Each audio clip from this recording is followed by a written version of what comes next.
உத்தரப்பிரதேச மாநிலத்தின் அடுத்த பாஜக தலைவராக மத்திய நிதித்துறை இணையமைச்சர் பங்கஜ் சௌத்ரியை பாஜக நியமித்துள்ளது. அவர் உத்தரப்பிரதேச மாநிலத்தில் அக்கட்சியை வழிநடத்தும் 4வது குர்மி இன தலைவராவார்.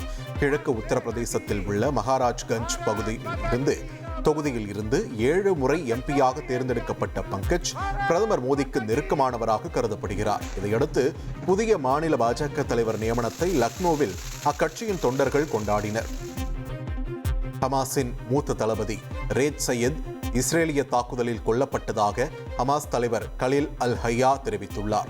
அக்டோபரில் காசா போர் நிறுத்தம் அமலுக்கு வந்ததிலிருந்து கொல்லப்பட்ட ஹமாஸ் மூத்த தலைவர்களில் முக்கியமானவர் ரேத் சையத் ஆவார். இந்நிலையில் 2023 அக்டோபர் 7 அன்று இஸ்ரேல் மீதான தாக்குதல்களை திட்டமிட்டவர்களில் ஒருவரான சையத் பயணித்த காரை காசா நகரில் இஸ்ரேலிய ராணுவம் குறிவைத்து தாக்கிக் கொன்றதாக இஸ்ரேல் தெரிவித்துள்ளது.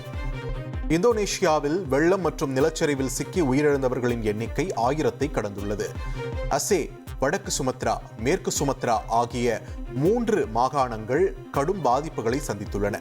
1000-க்கும் மேற்பட்ட வீடுகள், 200-க்கும் மேற்பட்ட சுகாதார அமைப்புகள், 581 கல்வி நிலையங்கள் சேதமடைந்துள்ளன.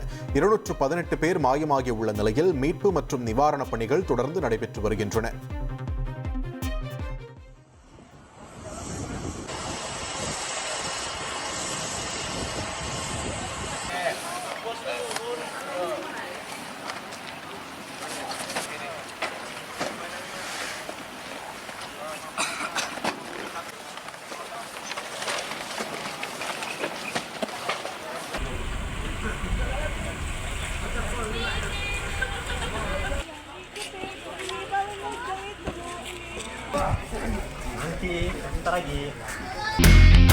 இனி செல்லும் இடமெல்லாம் செய்தி.